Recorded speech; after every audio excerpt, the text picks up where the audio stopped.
please welcome Portland's own Cupid Alexander.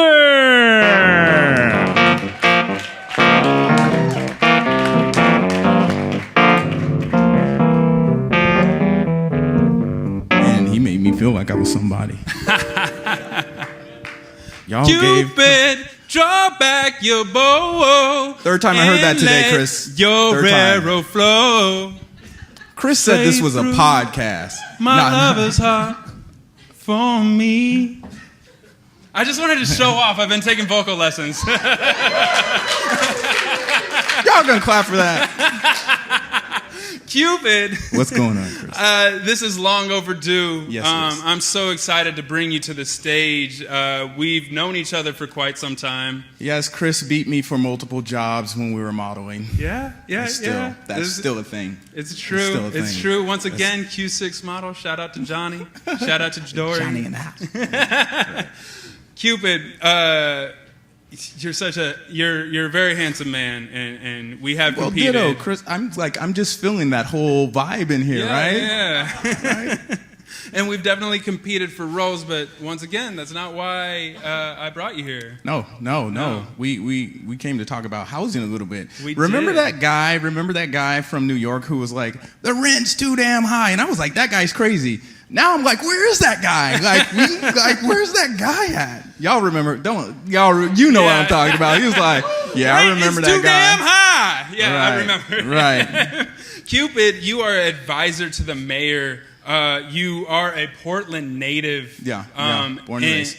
And your focus is on accessible housing in a place where we've known we've had a housing crisis. Right. But I mean, think about how Portland has developed. So in the mid-'80s, it was like 350, 400,000 people. You all made Portland great. Portlanders make Portland great. The people who come to Portland make Portland great. Portlandia helped a little bit, right? But there has been an influx of individuals moving to this city, and the city is planned not in a way that is accessible for the amount of housing that we're going to need. It's very park-like. That's what drives people to Portland as compared to other cities.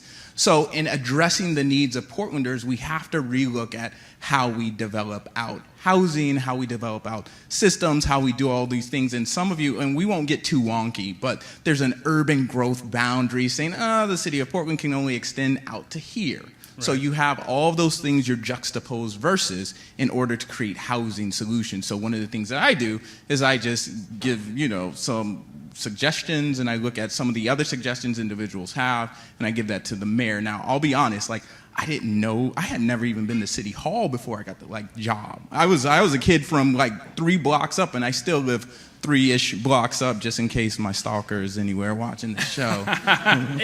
Ish, right? And when I got there, there's a whole system that you have to understand how to navigate. And I think that that's part of what Portlanders need to understand. But we have a very, very active community, and I think that makes us better for it.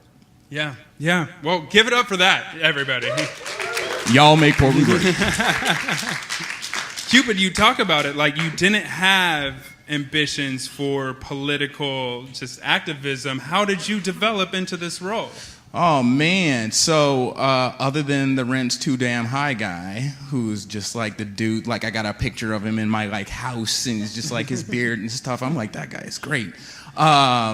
I just saw, growing up in North Portland, I wondered why the city was kind of segregated, and I didn't know what redlining was and gentrification. I hadn't heard any of those things. I just saw everyone in the same neighborhood, and I went to school out in Southwest, and I wanted to understand those processes. I was like, well, I don't think everyone wanted to live in the same area. I mean, if they did, that was cool, but it seems like the city is great. And so it was through studying that, I went to grad school a couple times, got a couple grad degrees, and I actually spent some time in Vietnam studying their housing system too, as a part of my graduate studies, and it just led me there. I worked for HUD. I worked with low-income families on Section 8 for over a decade. So me and Chris are both 55, is what you don't know, right? Skin cream working, right? Yeah. Thank you for that. I happened to get in contact with someone who was telling me that the current mayor was going to run, and when he actually won, while he was in office, they offered me a position, and I came in, and I just started trying to understand like what in the world we were talking about, because some people look at it like, oh, you got to build these things, and there's other people who are like families saying like, I don't know if I'm going to make rent this month, and I don't care what you're talking about unless it's helping me to pay my rent. I'm part of those people. I'm like, look, I don't know about all these systems. I'm trying to understand them. But what I'm here for is making sure you're hearing the voices of the people who work every day, who actually make this city great, and making sure that they can stay as we continue to scale up. Right. And so, put your hands together. I got y'all. Ted Wheeler comes into office. Right. I mean, you obviously have two different angles on a position, and you come in, and he definitely has his political agenda, sure. And he's got duties that he has to uphold. Right. Tell me a bit about your relationship. So my relationship with the mayor is, I mean, he's a very honest person. Like, if you don't know him, it's hard to understand because you only see one side of a person.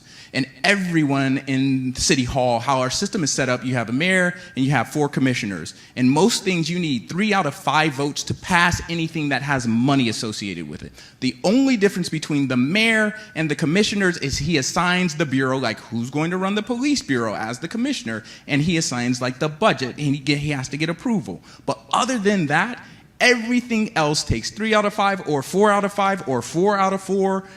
And so when you don't understand that, you get this view like, why doesn't he just fix it? When you're like, okay, we need 3 out of 5 to fix most things. So his political positioning is similar to mine in the way that he's saying like we have to offer Portlanders more housing options when we're talking about housing at every income level, especially those that the market does not address because it just doesn't make them enough money.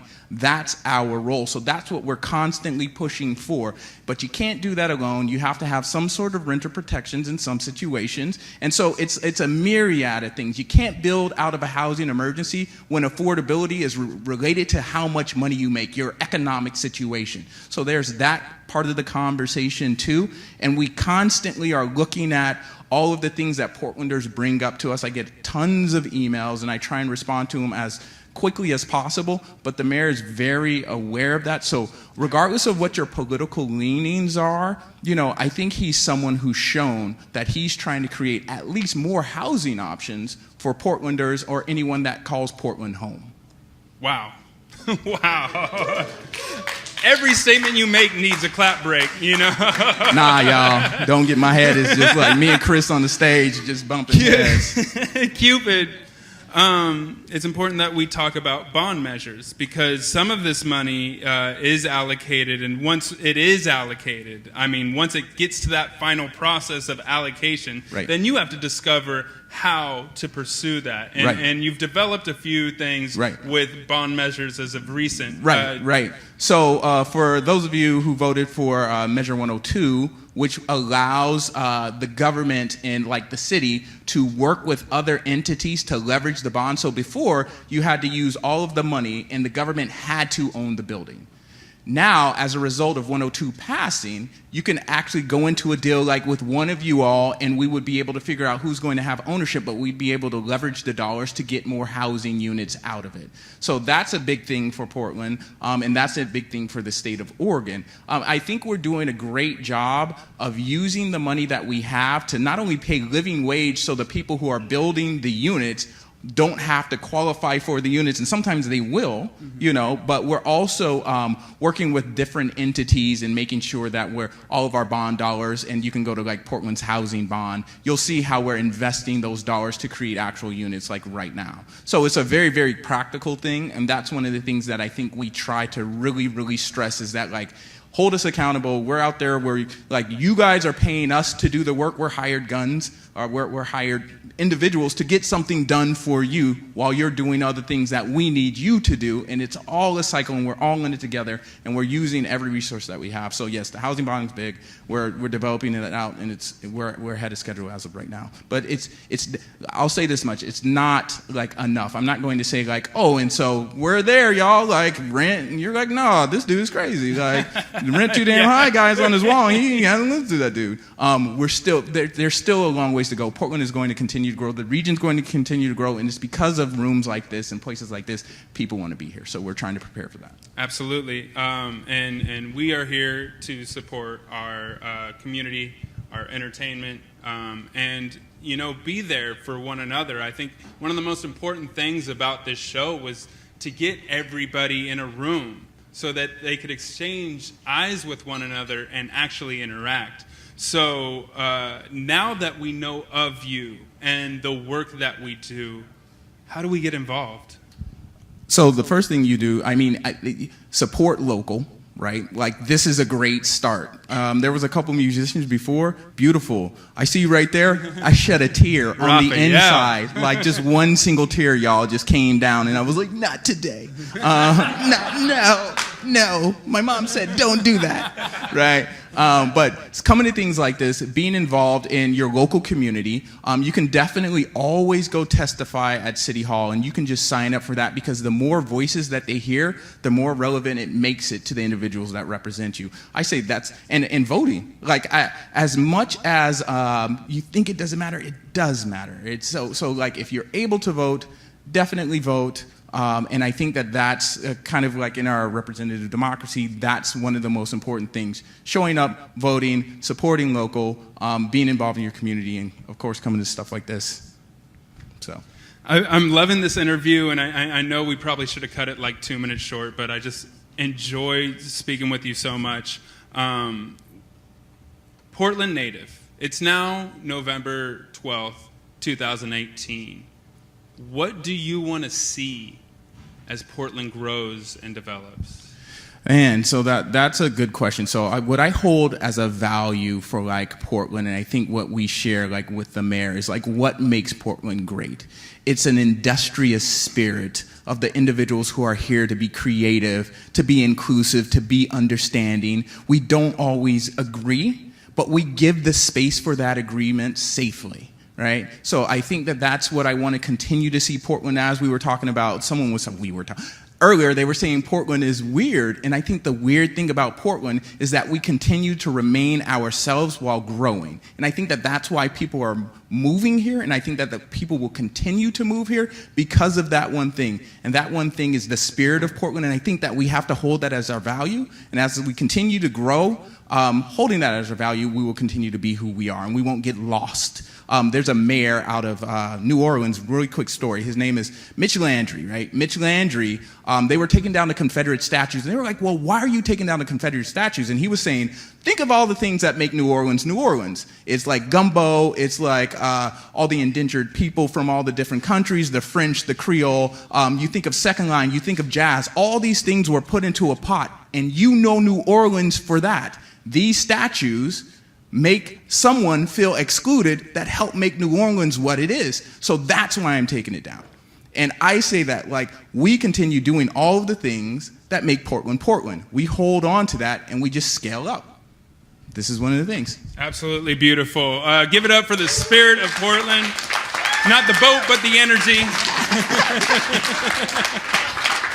Cupid Alexander, for everybody engaged right now, how do they get a hold of you, and how do they keep in touch? Yeah, so I'm on Facebook, Q Alexander, CUE Alexander, and then I'm on Twitter, Cupid Alexander.